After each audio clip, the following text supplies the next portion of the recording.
Bonjour à tous. Bonjour, bonjour. Bonjour. Bonjour. Merci pour votre présence à notre webinar autour de la gestion des Mac dans Intune. J'espère que vous allez bien. Est-ce que vous pourriez simplement me préciser dans le chat que vous voyez bien les slides, que vous nous entendez bien? Voilà. Juste s'assurer qu'il n'y ait pas de problème de son ou des problèmes d'image. Tout va bien? Ok, merci beaucoup Philippe, merci à tous. Donc, bienvenue, comme je le disais, dans ce webinar. Ce webinar donc s'inscrit dans une série de ressources qu'on met à disposition. Beaucoup d'entre vous sont régulièrement présents à nos webinars, mais je leur dis pour les personnes qui sont nouvelles. Donc, on propose sur notre site internet voilà, toute une série de contenus, des livres blancs, des articles et des replays également des derniers webinars qu'on a pu animer précédemment autour des sujets qui sont liés aux infrastructures. Donc, on retrouve voilà, des sujets liés au Modern Workplace, au cloud, au DevOps, à la cyber, à l'IA aussi, beaucoup en ce moment. Donc, n'hésitez pas à passer une tête sur notre site internet et voilà, à regarder un petit peu. Je suis persuadée qu'il y a des sujets qui vont vous intéresser. Très rapidement, donc Synapsys, on est une société de services spécialisée dans la transformation des infrastructures avec un certain nombre de domaines d'expertise, notamment donc le Modern Workplace, ce qui nous rassemble aujourd'hui, mais également, comme je le disais tout à l'heure, le cloud, le DevOps, la cyber, la data, l'IA. Voilà, une série de sujets finalement sur lesquels on accompagne nos clients dans leurs projets au quotidien, autant sur voilà, des missions au forfait ou même de l'assistance technique quand on accompagne à plus long terme certains de nos clients. Donc, au niveau de nos clients, on est à la fois sur des grands comptes, mais aussi des entreprises de taille intermédiaire. Donc voilà, sur tout type de problématiques, tout type de sujets. On est 180 consultants, voilà, on existe depuis une douzaine d'années. Et puis, on est présent donc à Paris, à Lille, à Lyon, en France. Et nous avons également un bureau à Kuala Lumpur, à l'international. Donc voilà pour l'explication, enfin la présentation de Synapsys, de la société. Donc j'ai le plaisir aujourd'hui d'être avec Tom et Johan. Malheureusement, Sylvain n'a pas pu nous rejoindre, il est malade. Donc Tom, Johan, je vous laisse vous présenter rapidement et puis faire un petit clin d'œil à Sylvain quand même qui va écouter le Ouais, replay. on pense fort à lui. Il est malheureusement tombé malade, mais on l'embrasse fort et puis on lui souhaite un bon rétablissement. Il a participé à la construction de cette présentation. Donc, Sylvain, salut. Alors, pour ma part, moi, c'est Tom. Je suis consultant chez Synapsys depuis un peu plus de 5 ans. Vous m'avez peut-être vu dans d'autres webinaires par le passé ou à des événements. J'accompagne nos clients à moderniser leur workplace, à aller principalement sur des technos MDM, notamment Microsoft Intune. J'ai accompagné des clients dans le domaine de l'industrie, dans le domaine du luxe, dans le domaine de la banque aussi. Donc je connais plusieurs contextes et puis j'ai accompagné voilà chacun d'entre eux à embrasser le Modern Workplace et à aller moderniser l'ensemble des postes de travail, des mobiles. À côté de ça, je suis aussi Microsoft MVP sur la solution Microsoft Intune et formateur Microsoft, et j'ai le plaisir d'être avec Johan, avec qui on a travaillé ensemble déjà par le passé. Bonjour à tous, donc moi je suis Johan Recher, je suis donc ingénieur Modern Workplace. Je travaille avec Synapsys depuis maintenant environ 7 ans. Mon rôle consiste à accompagner nos clients dans leur projet d'intégration des postes de travail à travers le Modern Workplace, donc généralement avec Intune, que ce soit sur Windows 11, sur macOS ou encore sur la partie mobilité, la partie iOS et Android. Donc pour moi, l'objectif, quand j'accompagne mes clients, c'est d'accompagner l'intégration de ces devices, mais aussi de connecter efficacement ces équipements à Intune en trouvant un bon équilibre, que ce soit la partie sécurité, la gestion des postes et aussi obtenir la meilleure expérience pour nos utilisateurs. C'est ce qui est pour moi aussi important. Et donc dans l'accompagnement, j'accompagne aussi les structures, que ce soit la partie architecture, de mettre en place la partie technique et de documenter, d'accompagner aussi la partie support et encore une fois, d'aider au mieux nos utilisateurs à utiliser les solutions qu'on propose aujourd'hui à travers Intune. Et je remercie encore une fois beaucoup Sylvain, qui nous a beaucoup aidé sur la présentation, pour lequel on a déjà collaboré aussi sur d'autres missions avec d'autres clients, pour lequel on est bien sûr sur le contexte, encore une fois, macOS. Juste un petit mot juste par rapport au fond d'écran, c'est vrai que moi je l'ai pas celui de Synapsys, c'est simplement que je fais cette présentation depuis un Mac géré. C'est justement peut-être peut-être un sujet qu'on peut aborder. Je ne suis pas admin de mon Mac, je ne peux pas installer d'autres navigateurs qui sont compatibles avec le fond d'écran. Justement, ça fait partie des nouveautés. Quand on a un Mac géré, on peut plus faire ce qu'on veut. On y viendra un peu plus tard. Voilà pour le contexte du fond d'écran. Merci beaucoup, Tom. Alors, n'hésitez pas à poser vos questions dans le chat. On y répondra en direct, soit à l'écrit, soit à l'oral, en Ouais, fonction bien sûr. de la personne qui est disponible. Mais en tout cas, n'hésitez vraiment surtout pas des questions techniques ou des questions d'organisation ou autres, ou même juste partager vos retours d'expérience. C'est toujours intéressant. Voilà, je vous laisse démarrer, du coup. Ouais, bien sûr. Alors, on va parler de la gestion du Mac et comment ça s'intègre dans un MDM comme celui d'Intune, mais comment aussi il peut s'intégrer dans l'environnement qui se trouve d'ores et déjà dans le MDM. Donc on parle des Windows, on parle aussi des mobiles. On va voir qu'il y a des workloads qui se rejoignent, à la fois dans le design technique, mais aussi dans cette gestion unifiée qui, de parce que cette gestion est unifiée, on va avoir un coût qui va être maîtrisé dans une seule et même licence, en l'occurrence à travers Microsoft Intune, avec une seule et même licence qui peut-être est déjà consommée par vos utilisateurs, parce qu'ils ont un Mac, parce qu'ils ont un Windows, parce qu'ils ont un mobile, elle est déjà consommée par l'utilisateur. Donc rajouter un device finalement dans cette solution ne coûtera pas plus cher d'un point de vue purement licence, puisque avec cette même licence, pour un seul utilisateur, vous avez la possibilité de gérer et de bien gérer.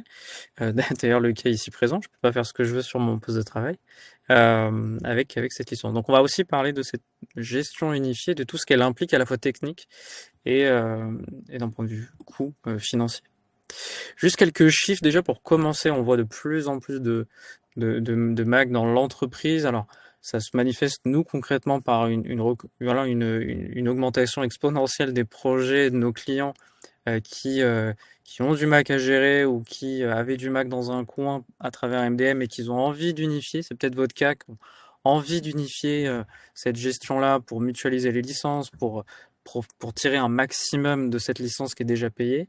Et ça, c'est une tendance qu'on observe sans équivoque, de manière très objective. On a une augmentation des projets Mac parce que, et il faut le souligner, notamment à travers Microsoft Intune, il y a une amélioration des possibilités de gestion. Il n'y a qu'à voir sur les 2 dernières années de toutes les capacités que, en tout cas tout le travail qui a été fait par Microsoft d'améliorer la solution Intune pour améliorer la sécurité, améliorer l'expérience utilisateur, pour y incorporer des cas d'usage de plus en plus nombreux. Tout ça, je dirais, tout cet effort de design rend Microsoft Intune comme un incontournable de la gestion du Mac aujourd'hui, qui aujourd'hui est fait joue au coude à coude avec des solutions qui sont là sur le marché depuis plusieurs années déjà. Et dès qu'une fonctionnalité sort, il y a quelques mois avant que elle soit testée et puis sortie par Microsoft Intune, mais en tout cas aujourd'hui, euh, Intune est plus que capable de gérer des macOS et ça, nos clients l'ont bien compris. Et rien que sur l'année dernière, je peux vous citer trois projets sur lesquels moi j'ai participé pour accompagner des clients. Et je suis sûr et je sais d'ailleurs que Johan travaille en ce moment avec un client qui gère du Mac, une flotte de Mac. Là, pour la petite histoire, d'ailleurs, je suis avec un client dans le domaine du luxe qui gère un petit peu plus de 3200 Mac. Par le passé, j'ai travaillé dans des flottes aux alentours des 800 et 1000, pas 800 000, 800 et 1000 macOS. C'est à peu près les échantillons dans lesquels j'ai pu travailler. Mais on a aussi des success stories que vous pouvez trouver je dirais dans la presse autour des plus grands cas comme IBM qui a beaucoup fait parler de par le nombre de Mac impressionnants qu'ils ont mis en place. Et je vous invite à aller regarder ce qui s'y passe. Voilà, je te laisse la main, Johan, sur un petit peu le design technique et comment on s'y prend dans tout ça. Bien sûr, et du coup, avant de parler de la partie technique, du design qu'on peut mettre en place sur la partie Intune, il faut déjà se poser des bonnes questions. La bonne question à se poser, c'est par rapport à votre flotte de devices que vous maîtrisez comme device par rapport à ce que vous avez dans votre parc, est-ce que ça vaut le coup aujourd'hui vraiment d'intégrer simplement des Mac dans les outils justement de MDM pour pouvoir contrôler ces devices? Est-ce que vous n'allez pas plutôt laisser vos utilisateurs gérer eux-mêmes leur environnement et laisser vraiment tranquille, on va dire, les Mac? Il faut se poser cette question-là parce qu'en réalité, c'est vrai qu'on peut se poser cette question dans le sens où on va dire, OK, si on gère les postes Mac dans la partie MDM, on va gagner en qualité. C'est-à-dire qu'en réalité, on va pouvoir sécuriser beaucoup plus nos postes Mac, comme on en a sur la partie Windows, pour pouvoir justement mettre en place des spécifications au niveau de la sécurité. La sécurité, généralement, vous avez une équipe interne qui vous impose quand même, à partir du moment qu'on utilise des postes de travail, que ce soit les mobiles ou les environnements portables, d'avoir justement une petite liste de sécurité que vous allez implémenter.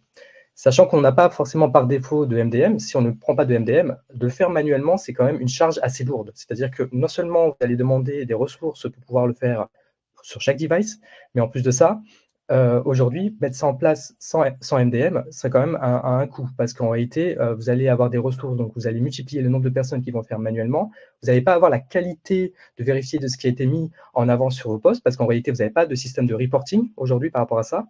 Et en plus de ça, vous n'avez pas de suivi, vous n'avez pas de maintenance. En plus, quand on parle justement de suivi, on parle aussi de la partie applicative. C'est-à-dire que les applications qui sont installées, aujourd'hui, on a la possibilité d'avoir des restrictions. Aujourd'hui, Tom n'a pas mis son fond d'écran exprès parce qu'il a des restrictions. Ce n'est pas justement anodin.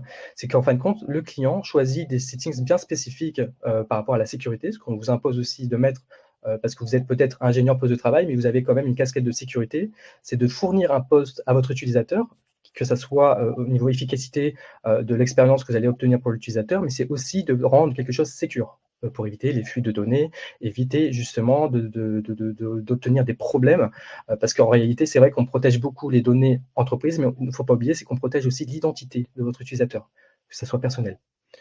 Donc du coup, encore une fois, ne pas gérer gérer justement des Macs sans solution MDM, pour moi, c'est vraiment des facteurs qui sont dans le rouge, parce que dans tous les cas, vous allez manquer d'informations, vous n'allez pas pouvoir implémenter une solution. Par exemple, vous voulez remédier à quelque chose directement sur le poste, vous allez devoir le faire manuellement un par un, donc du coup, ça va prendre du temps. Donc ces 4 éléments-là, c'est les 4 éléments que je mets en avant quand on ne met pas de système MDM et quand on en met un, c'est que non seulement on va sécuriser les devices, on va les rendre à jour, c'est ce qu'on va voir après justement sur les settings qu'on peut mettre en place avec la solution MDM. On va pouvoir manager des applications, on va pouvoir justement sécuriser ces applications-là et aussi aider au mieux nos supports à obtenir simplement des choses qui se font automatiquement et justement demander au support de faire autre chose et de monter en compétence sur d'autres domaines et du coup automatiser le maximum. Donc pour moi, si on peut conclure sur cette partie-là, c'est d'offrir vraiment une gestion simplifiée des appareils et en renforçant aussi la sécurité, la conformité sur le device. Je vais passer à la slide après. Voilà. Donc du coup, pour commencer à préparer ce terrain, moi je vous propose justement de vous expliquer un petit peu les différentes opportunités qu'on a à travers Intune, la solution d'MDM qu'on utilise le maximum dans la partie Modern Workplace. Du coup, on a une partie, on va pouvoir mettre des configurations et des restrictions. C'est ce que nous propose directement Intune, c'est qu'on a la possibilité d'utiliser des templates de configuration. Et ces templates-là, c'est des templates qui sont en fin de compte utiles dans le sens où vous allez par exemple choisir le template Wi-Fi qui va vous permettre par exemple de paramétrer directement les settings de votre Wi-Fi corporate. C'est-à-dire vous allez sélectionner le nom de votre Wi-Fi, vous allez sélectionner les protocoles, vous allez sélectionner des informations ou même générer des certificats qui vont permettre justement à vos Mac se loguer automatiquement sur le Wi-Fi corporate. Mais en fait, compte, ces templates-là, ces 12 templates, c'est des templates qui sont prédéfinis avec un ensemble de configurations pour lesquelles vous allez pouvoir mettre en place directement votre protection. Donc, en clair, sur la partie restriction, on peut justement mettre en place des configurations, mais il n'y a pas aussi que des restrictions. Il y a aussi ce qu'on appelle le user experience, ou pour lequel, en fin de compte, vous allez pouvoir aider à automatiser des actions directement pour votre utilisateur. C'est-à-dire que en fait, vous allez pouvoir faire de la personnalisation, vous allez pouvoir changer les icônes de la doc, vous allez pouvoir bloquer des settings spécifiques par rapport à ce que la sécurité vous demande de votre entreprise. Par exemple, vous ne voulez pas utiliser la technologie AirDrop, qui est une technologie qui fonctionne avec les devices Apple, entre Mac ou même avec un Mac et un iPhone. C'est des choses que vous pouvez bloquer directement avec la configuration que propose Intune. Donc, Intune propose, en fin de compte, des templates prédéfinis avec des ensembles de settings, mais on a aussi ce qu'on appelle des settings catalogues, ou pour lesquels j'ai compté un par un le nombre de settings qui sont visibles et utilisables côté Intune. Aujourd'hui, on a 1501 paramètres disponibles, c'est pas rien, c'est quand même quelque chose que, on regarde les années d'avant ou même quelques mois avant, il faut savoir qu'on n'avait pas beaucoup de settings et Microsoft augmente de plus en plus le catalogue, c'est ce qu'ils alimentent le plus et en fait compte, ils suivent une actualité.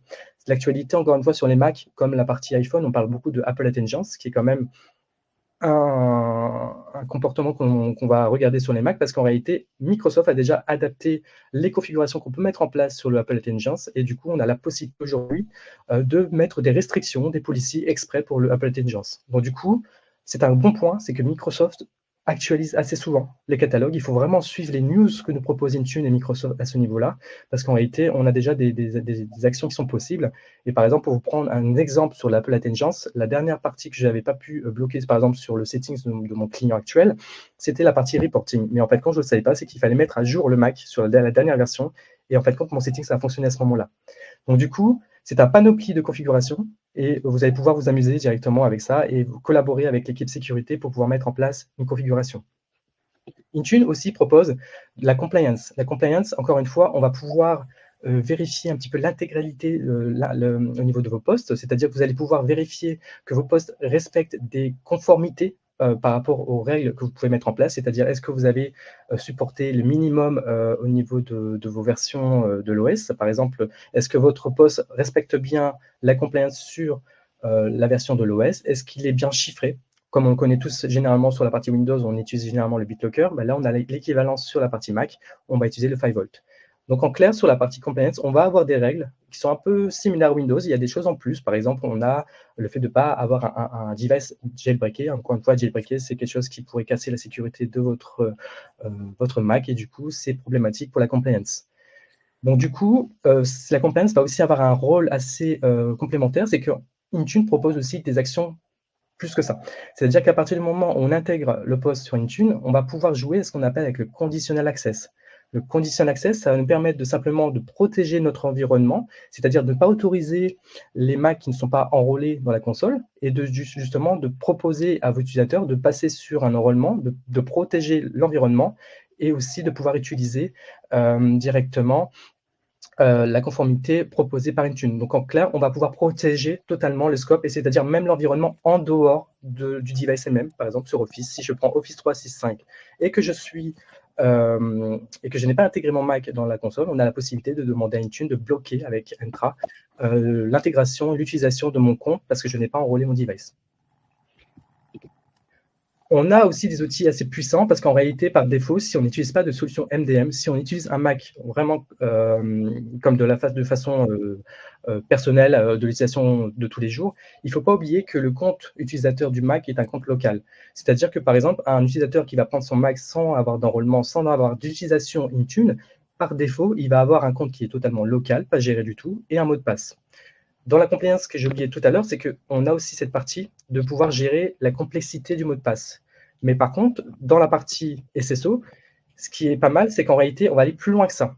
C'est-à-dire qu'on va proposer la solution du plateforme SSO pour pouvoir justement demander, avec ce qu'on voit sur la petite loupe en haut à droite, à l'utilisateur de pouvoir utiliser justement à la place du mot de passe, qui est le mot de passe local du Mac, un mot de passe qui est le mot de passe Entra, avec les complexités de ce que vous avez mis en place pour Entra, et de protéger au moins la partie compliance. Mais du coup, moi, généralement, quand j'utilise cette partie-là, avec les recommandations de Microsoft, justement, je retire de la compliance la partie du management des mots de passe, parce que les mots de passe est géré directement avec la partie SSO. Mais on va plus loin que ça, c'est que Microsoft propose beaucoup de solutions. C'est vrai que moi, aujourd'hui, j'ai beaucoup travaillé avec des clients qui utilisaient par défaut le mot de passe qui est synchronisé avec le Mac. C'est-à-dire qu'on va prendre le mot de passe Entra et le synchroniser directement en dur sur le Mac. L'utilisateur va utiliser ce mot de passe-là. Mais on peut aussi utiliser ce qu'on appelle le Secure Enclave, ou pour lequel, en fin de compte, on va utiliser le passwordless. C'est-à-dire que l'utilisateur va pouvoir aussi utiliser des applications compatibles justement sur la partie SSO. Donc, on a la partie Office, on a aussi les browsers, que ce soit Edge, Safari et Chrome, de pouvoir justement utiliser ce qu'on appelle le Touch ID pour pouvoir s'authentifier sur les applications assez rapidement. Donc, en fin de compte, on a aussi des outils qui sont proposés par Microsoft, c'est-à-dire qu'on va améliorer l'authentification de notre utilisateur, mais aussi rendre compatibles les applications sur la partie SSO. Donc, moi, sur mon parcours, généralement, je suis sur la partie Entra et on utilise beaucoup Entra sur la partie SSO, mais c'est compatible aussi avec d'autres providers. Je sais que mon client actuel utilise beaucoup Okta et en fin de compte, on a rendu compatible la solution d'Okta, c'est-à-dire que chez mon client avec un Mac, c'est en fin de compte Okta qui utilise le mot de passe, le mot de passe utilisateur est enregistré dans Okta et depuis Okta, en fin de compte, le mot de passe est injecté directement sur le Mac, mais on a en même temps aussi le passwordless. On a mélangé les deux. C'est-à-dire que sur les applications compatibles, on peut utiliser le Touch ID. Et en plus, pour se loguer sur le Mac, quand on redémarre le Mac, on utilise le mot de passe qui est généré par Okta et qui est protégé avec la compliance qui appartient à Okta. C'est un exemple, mais ça marche très très bien avec Entra. Et au niveau configuration, on est exactement sur la même chose. Intune va permettre de justement, comme on l'a dit tout à l'heure, de gérer ce qu'on appelle des configurations. Les configurations, c'est des configurations de profile pour lesquelles on va mettre des listes de configurations, mais on va pouvoir protéger nos devices dans le sens où dans la compliance, on va aussi améliorer les mises à jour. Les mises à jour, on va pouvoir directement notifier nos utilisateurs qu'il y a une mise à jour disponible. On va pouvoir aussi, de façon automatique, ou laisser l'utilisateur le faire, télécharger l'update. Et aussi, on a la possibilité de dire à l'utilisateur, soit tu installes l'update parce qu'on va mettre une application en avant. Microsoft propose une application qui s'appelle Nudge, qui est en fin de compte utilisée chez mon client actuel. Et cette application-là permet, en fin de compte, de notifier avec un message qu'on va pouvoir personnaliser. Et du coup, le device, on va pouvoir notifier l'utilisateur qu'il y a une mise à jour présente sur le poste et qu'il faudrait le faire directement rapidement sur le poste. Donc, on a ce qu'on appelle les mises à jour mineures, qu'on a généralement, moi, je les ai pratiquement tous les mois sur mon Mac. Donc, c'est-à-dire que les configurations vont nous permettre justement de lancer les mises à jour sur les Mac et demander à l'utilisateur de pouvoir finaliser la mise à jour. Et on a aussi les mises à jour majeures. Donc, les mises à jour majeures, on peut très bien, par exemple, passer de l'avant-dernière Sonoma vers Sequoia et du coup accompagner nos utilisateurs qui peut prendre un peu de temps en disant voilà, vous avez cette mise à jour qui est disponible sur votre Mac, n'hésitez pas à l'utiliser. Microsoft a amélioré aussi cette partie-là, parce qu'en réalité, c'est vrai qu'on parle beaucoup de protocole MDM dans le sens où, en fin de compte, on va avoir des Macs qui dialoguent avec Intune sur la partie configuration qu'on va mettre, c'est-à-dire qu'il y a un dialogue, on va mettre une configuration en place et le Mac va réappliquer directement l'information. Mais on a aussi la partie protocole DDM, qui est la partie Declarative Device Management, qui lui est beaucoup plus structuré dans le sens où on va rendre plus autonome le device. C'est-à-dire que le device, on va pouvoir lui dire que tu vas essayer d'obtenir justement de façon autonome toutes les mises à jour qui va être sur ton Mac, mais avec une base de settings que vous allez mettre en place. Et du coup, la partie DDM va permettre justement de target des versions pour lesquelles les devices vont pouvoir interagir directement sans pouvoir dialoguer directement avec Intune à chaque instant. Donc, on a des améliorations aussi qui sont faites côté Intune, mais aussi côté Microsoft sur les propositions qu'on peut mettre en place. On a aussi, justement, sur la partie Intune, la partie applicative. Ça, c'est important. C'est vrai que quand on parle justement de cette gestion, on a une partie où vous allez pouvoir automatiser l'assignement de vos licences, de pouvoir justement mettre en place des licences pour les applications qui sont payantes. Et pour les applications qui sont gratuites, vous pouvez directement les mettre en disponible depuis le Company Portal. Mais il faut savoir qu'avec Intune, vous allez pouvoir faire du packaging d'applications assez simple. Aujourd'hui, Intune nous propose, comme la partie Windows, on a des catégories d'applications. On a les applications Microsoft Apps qui, lui, sont les meilleures parce qu'en réalité, ces applications-là, vous allez retrouver la partie Office et Teams, pour lequel, si vous prenez directement la partie Office, en fin de compte, s'il n'y a pas vraiment de packaging à ce moment-là, vous allez choisir de mettre en place cette solution, mais vous allez avoir ce qu'on appelle l'auto-update qui se fera automatiquement sur votre device. On a exactement la même chose côté Edge, c'est-à-dire que si vous prenez par exemple l'application Edge depuis l'application que vous allez pouvoir packager sur Intune, en fin de compte, vous allez injecter Edge sur vos devices, mais en même temps maintenir à chaque fois Edge sur vos devices. Donc du coup, encore une fois, si on reprend la slide sans MDM, cette partie-là est importante parce qu'en fin de compte, vous n'avez pas la gestion de maintenir l'update au niveau de Office ou même Edge, mais en tout cas, vous allez pouvoir réinjecter directement les mises à jour via Intune, puisqu'en fin de compte, ça va se faire automatiquement. Intune et Microsoft, ils sont assez intelligents, c'est qu'ils ont repris exactement les mêmes extensions de ce qu'on utilise dans la vie de tous les jours pour la partie Mac. Quand on télécharge une application en dehors d'Intune, on a aussi ce qu'on appelle des extensions comme des DMG et des PKG. Les DMG, on peut comparer ça comme des fichiers ISO qu'on a généralement sur Windows, ou pour lesquels dedans vous pouvez très bien obtenir à l'intérieur un PKG ou d'autres styles d'extension. Mais ce DMG-là, il est assez simple parce qu'en réalité, c'est l'extension que vous allez télécharger depuis votre provider. S'il vous donne un DMG, vous allez pouvoir juste l'upload directement dans Intune. Il n'y a pas de travail à faire sur ce style d'application. C'est-à-dire que l'application DMG, vous allez le mettre directement dans Intune et l'assigner à vos utilisateurs. C'est assez simple. C'est-à-dire qu'ils vont automatiquement obtenir l'application. Par contre, il y a un travail. C'est-à-dire que quand il y a une mise à jour, il faut obtenir cette mise à jour de votre provider et à chaque fois le mettre dans Intune. PKG, c'est assez simple aussi, mais on a une petite spécification sur la partie PKG parce qu'en réalité, quand on a des providers comme Google par exemple sur Chrome qui vous donne un PKG, en fin de compte, selon les applications que vous allez vous retrouver, il faut parfois réadapter l'application. C'est-à-dire qu'il faut parfois retravailler sur votre façon de programmer parce que vous allez installer l'application, mais il manque des fois des configurations.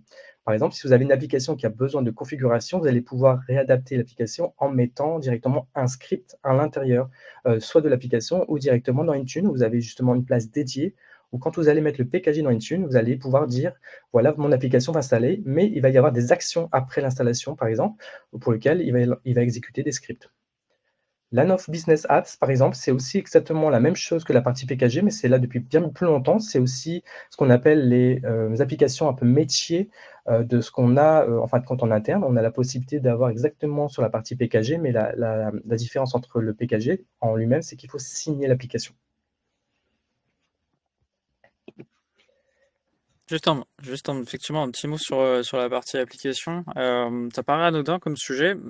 Au-delà de l'aspect technique, c'est vrai que le monde du packaging sur Mac, quand on, et c'est le cas très souvent quand on débarque du monde Windows, on part vraiment à l'aventure avec une lampe torche pour comprendre comment tout ça fonctionne entre les scripts de pré-install, de post-install. C'est vraiment un langage différent, c'est vraiment une manière de fonctionner différente. Puis une fois qu'on a parlé d'application, il y a les autorisations à donner à l'application. Donc c'est beaucoup de design.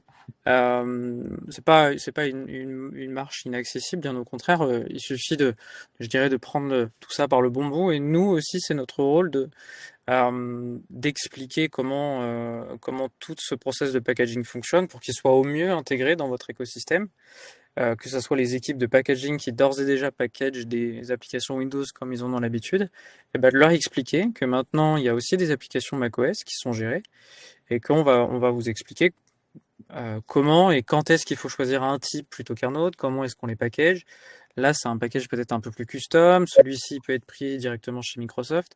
Voilà, il y a toutes ces subtilités où nous, on sera effectivement à même à expliquer et à, je vais dire, un petit peu dédramatiser cette action de packaging, puisque c'est vrai que quand on démarque dans ce monde-là, on peut vraiment se sentir perdre un peu de repère parce que c'est très différent. Il n'y a pas d'exé, il n'y a pas il y a pas d'MSI, et finalement on s'aperçoit on raccroche les wagons entre le monde Windows au fur et à mesure qu'on découvre, et ça se passe plutôt bien. Mais c'est vrai que c'est un premier retour qu'on a de nos clients, c'est que quand ils arrivent sur le monde du packaging, bah, sur macOS, c'est vrai qu'ils partent pas forcément avec des connaissances par le passé sur le monde du Mac, et c'est un peu déroutant. Mais voilà, c'est notre travail aussi Et d'accompagner là-dessus. je te rejoins là-dessus parce que c'est vrai que par rapport à la partie Windows, on n'est pas du tout sur le même style de script, hein, parce que généralement sur Windows, on utilise du PowerShell. Là, on va utiliser plutôt du shell sur la partie scripting.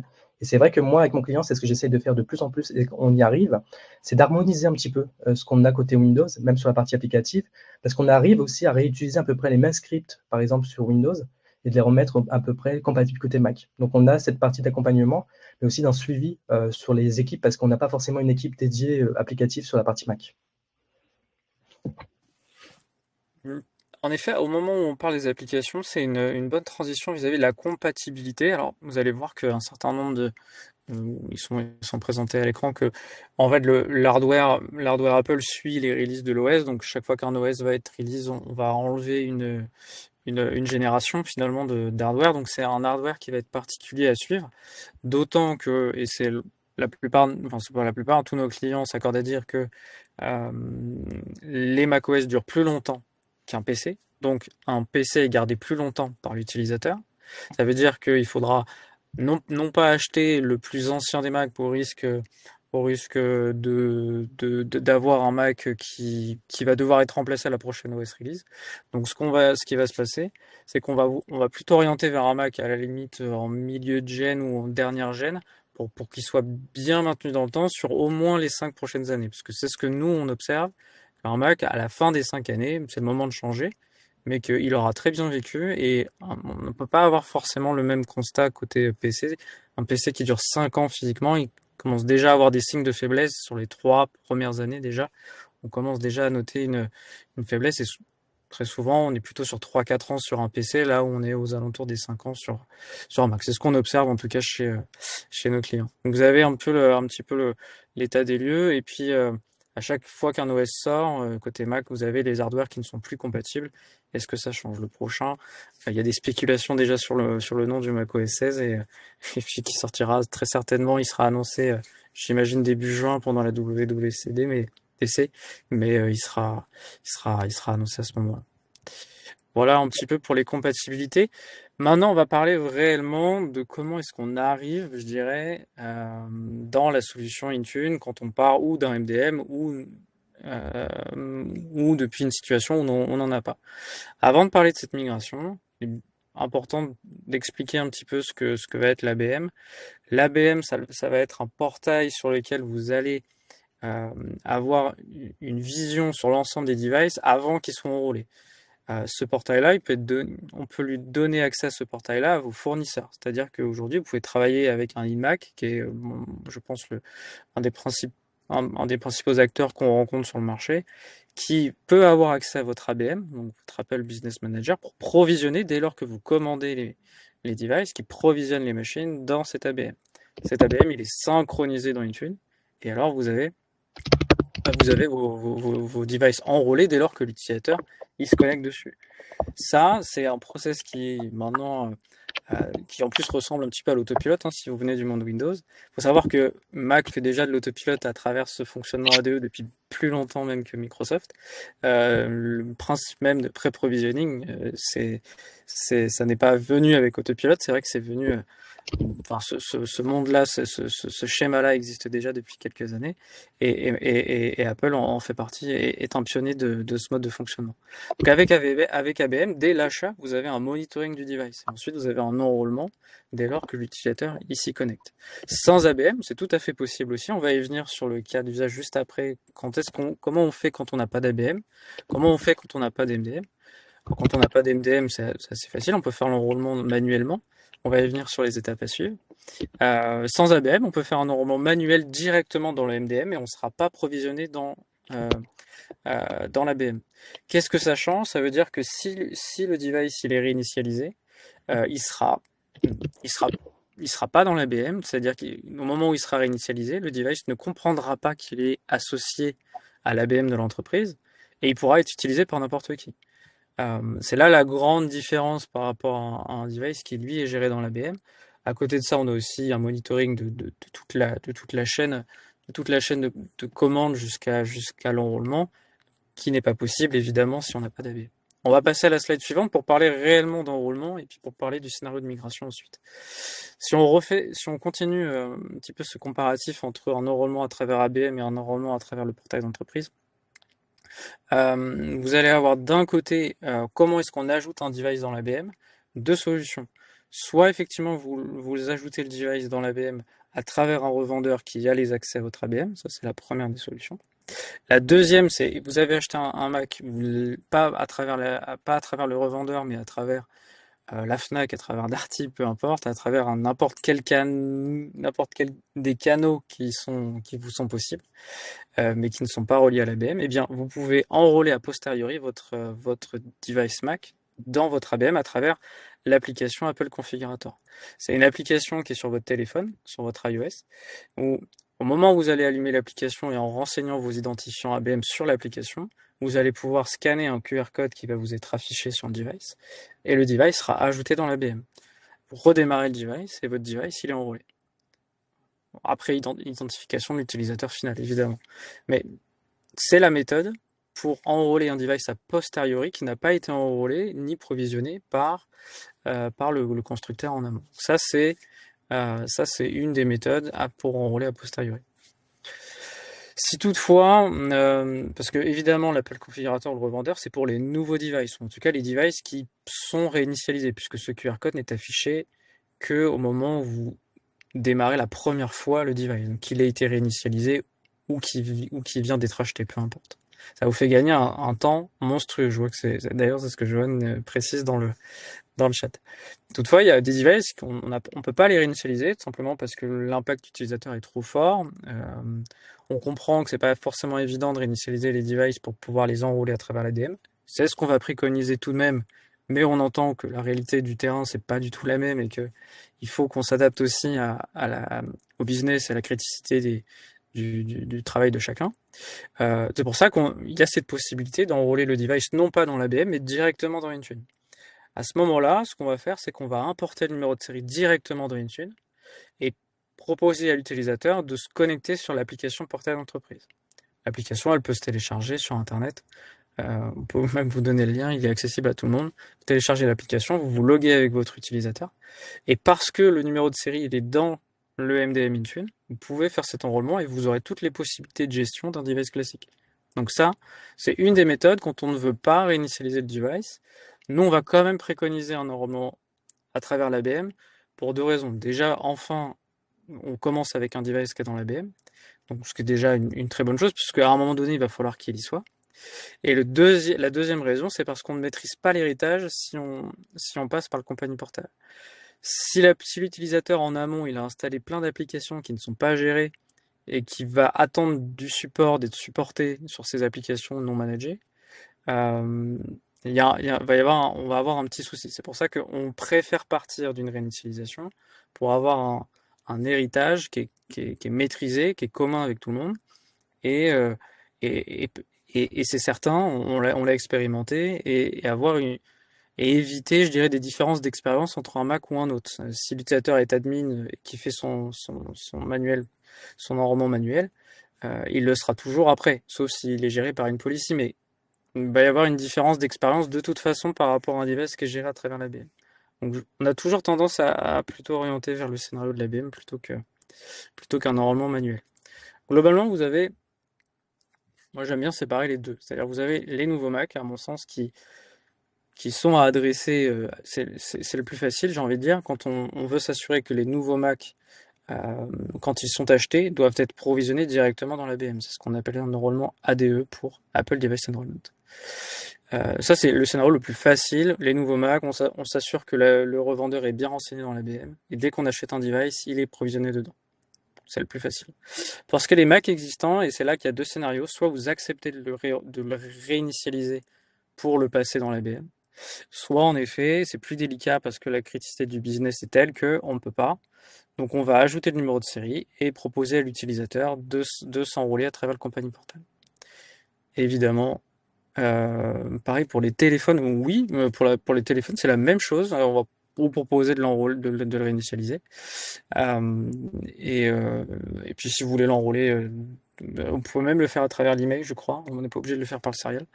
Mais on peut whitelister le device dans Intune même sans forcément passer par l'ABM. Donc pour les Mac existants, vous avez ces deux scénarios-là qui peuvent très bien cohabiter. Vous pouvez très bien, pour certains users, les réinitialiser, pour d'autres non. Ça sera votre stratégie qui sera la nôtre et on s'adaptera à votre choix. Nous, notre préconisation, elle sera toujours de réinitialiser pour maîtriser l'héritage et éviter des disparités d'expérience.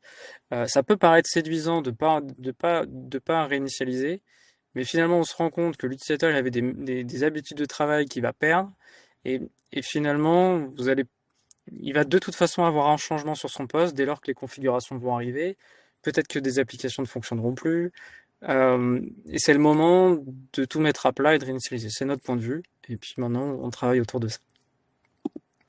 Pour ce qui est de la stratégie même, et je dirais que c'est la slide finale, je dirais, qui résume un petit peu la stratégie de migration. On a toute la phase de préparation que Johan a très bien expliqué par rapport à où est-ce que vous en êtes, qu'est-ce que vous voulez faire, qu'est-ce que vous voulez gérer, concrètement, quelle va être l'expérience qui sera attendue sur votre appareil, quelle est l'expérience sur le Mac de votre entreprise, quelle est l'expérience attendue, on s'accorde sur cette expérience, quelles sont les versions minimum, et c'est là où on fait intervenir aussi la sécurité dans ces échanges-là. Aussi, les métiers sont aussi importants dans cet échange pour comprendre ce qu'ils font sur les Mac. Dans un deuxième temps, on parle de cette connexion Intune à ABM, parce que l'ABM est un incontournable dans le monde d'Apple et dans le monde de l'entreprise quand on veut déployer en masse du device. D'ailleurs, j'en ai pas parlé, mais il existe des entreprises, on en a vécu, qui ont déjà un ABM, mais qui veulent migrer dans un seul et même ABM pour toute l'entreprise, parce que jusqu'alors, ils avaient des ABM par-ci par-là. Nous, c'est notre travail de travailler avec Apple pour justement migrer ces enregistrements qui sont dans un ABM A vers un ABM B pour que ça soit l'ABM de toute l'entreprise. faut qu'on travaille avec Apple à ce moment-là. Pas nous qui faisons ça avec nos petites mains. Il faut que ça soit fait en back-end côté Apple, mais voilà, c'est des chantiers qu'on maîtrise et qu'on saura adresser avec vous. Et puis arrive, je dirais, une fois qu'on a traité la VM, toute la part de design technique qui a très bien expliqué Johan sur, voilà. Bon, c'est là, je dirais, notre partie un petit peu préférée, c'est là où on met en place les choses techniques, les workloads techniques, entre les configs, les applis, les règles de conformité, et on s'assure de tester tout ça en bonne et due forme. Et puis on part sur la phase de déploiement. Ici, les clients, vraiment, chacun a son approche sur la méthode de déploiement. J'entends par là que certains veulent qu'on assure le déploiement de bout en bout, mais certains nous préfèrent aussi une posture un peu plus d'expert et de conseil pour accompagner les équipes qui font le déploiement. On peut s'adapter vraiment aux deux contextes. Ça sera avec grand plaisir de voir comment on peut agencer ça. Et voilà, nous, ce qu'on aime bien faire, c'est expliquer à la fois aux utilisateurs les changements que ça va apporter sur leur Mac, mais aussi aux équipes IT. Parce qu'on s'aperçoit très vite que les équipes IT n'ont pas nécessairement tout l'expérience Apple derrière. Et là, c'est un nouveau scope qui arrive aussi sur leur activité. Donc, c'est normal de se poser plein de questions et on est là pour répondre à ces questions IT, garantir une qualité de support aux utilisateurs. Pour que quand un utilisateur aura une question sur une appli, qu'il sache adresser la meilleure des réponses. Ça, c'est notre exigence et c'est comme ça qu'on adressera. Voilà, Joanne, je ne sais pas si tu souhaites compléter cette petite slide. Je sais que tu as participé grandement au design technique sur les slides d'avant et sur la préparation. Donc, si tu veux rajouter ou souligner peut-être un point sur cette Ouais, migration que tu as vécue, toi, c'est vrai que dans les expériences passées. c'est ça, je t'accompagne beaucoup sur ce que tu as mentionné. Et c'est vrai qu'à partir du moment où on applique simplement ces policies, qu'on accompagne vraiment toutes les étapes de technique d'accompagnement sur la partie Mac, on s'aperçoit justement que sur la partie déploiement, on a quand même des étapes à respecter. Donc déjà, on passe aussi par des phases de communication. Donc on travaille un petit peu sur la documentation pour pouvoir justement fournir aussi à travers des webinaires qu'on fait en interne, pouvoir justement leur donner tous les éléments, pour leur donner justement les informations sur votre Mac va fonctionner de telle manière. Vous allez forcément avoir des blocages sur telle technologie. Voici pourquoi aujourd'hui on protège ces technologies qu'on souhaite bloquer. Et c'est vrai qu'on a des étapes aussi support, où en fait on les aide petit à petit à documenter, mais aussi à les former. On a aussi une partie où on forme un petit peu ces équipes-là pour pouvoir justement les rendre autonomes. Et après ça, on suit aussi les actualités, la partie ce que nous propose Microsoft, parce qu'encore une fois, les configurations évoluent, la partie compliance évolue, les possibilités qu'on peut mettre sur Intune évoluent tout le temps, et du coup, ben, on arrive à suivre à la fois la production, de proposer et d'innover un petit peu ce que nous proposait Microsoft, mais aussi d'accompagner à chaque étape. Ouais, ça c'est un très bon point sur l'innovation qui est apportée. Beaucoup de nos clients avaient jusqu'alors la solution Jamf qui a, je pense, été le leader sur la gestion du Mac. Toutefois, de par je dirais, l'augmentation exponentielle d'Intune, de par la force des licences, mais aussi la qualité technique de la solution, c'est vrai que nos clients se disent, mais je paye déjà Intune, j'ai Jamf pour peut-être 200, 300, 500 Mac. Est-ce que réellement j'ai besoin de cette force de frappe de Jamf qui est un excellent outil qui permet vraiment d'aller en profondeur dans la gestion, mais est-ce que finalement j'utilise 100% des fonctionnalités et est-ce que 100% des fonctionnalités que j'utilise sont pas faisables dans Intune? À cette réponse, surtout nos clients qu'on a accompagnés, la réponse elle est oui, dans le sens où de part que le MDM Intune s'améliore de jour en jour et sur les 2 dernières années a été l'objet d'investissements massifs de Microsoft, on arrive à une solution qui aujourd'hui, sur tous les clients avec qui on a travaillé, répond à l'ensemble de leurs besoins Mac. Pour déployer des applis, pour sécuriser, pour mettre de la compliance, mettre du conditional access. Toute la configuration qu'on vient d'évoquer, aujourd'hui sur Intune, elle est faisable et on s'aperçoit que ça correspond aux besoins de nos clients de tous les jours. Il y aura peut-être des cas d'usage et on sera très content de parler avec vous de cas d'usage que vous avez sur Jamf et que vous souhaitez retrouver sur Intune. Peut-être qu'elles y sont déjà un peu cachées, c'est vrai qu'il y a quelques fonctionnalités un petit peu cachées. Peut-être qu'elles n'y sont pas. Et dans ce cas-là, on vous proposera des solutions de design pour s'y rapprocher le plus possible. Et pour s'y rapprocher, pardon, le plus possible, je disais le chat à côté. Euh, et si jamais ça doit faire l'objet d'une feature request, on fera le nécessaire, on a les contacts avec Microsoft pour leur passer le mot que, attention, il y a aussi un client qui demande cette fonctionnalité-là. Est-ce que c'est pas une feature request que vous avez de votre côté, et qui peut s'agencer. Voilà. Voilà un petit peu le le schéma sur cette migration. C'était la dernière slide, donc si vraiment là c'est le moment où on peut un petit peu discuter sur vos expériences, sur vos besoins. J'ai vu qu'il y a une petite question sur les formations, les certifications. Alors il est vrai qu'on fait les formations autour de la MD 102, qui est la certification qui, je dirais, qui est focus sur toute la gestion Intune. Maintenant, si votre souhait il est plutôt de faire un focus sur ou le Mac ou le mobile, ou le Windows, ou quel que ce soit je dirais le workload que vous souhaitez focus, c'est quelque chose que nous on adresse. Ça fait l'objet de notre catalogue de services, finalement, de proposer ces formations, je dirais un petit peu customisées. Là, votre calendrier sera le nôtre, hein, si vous êtes dispo que sur 2 jours ou 3 jours. Alors, on essaiera d'adapter au mieux notre formation.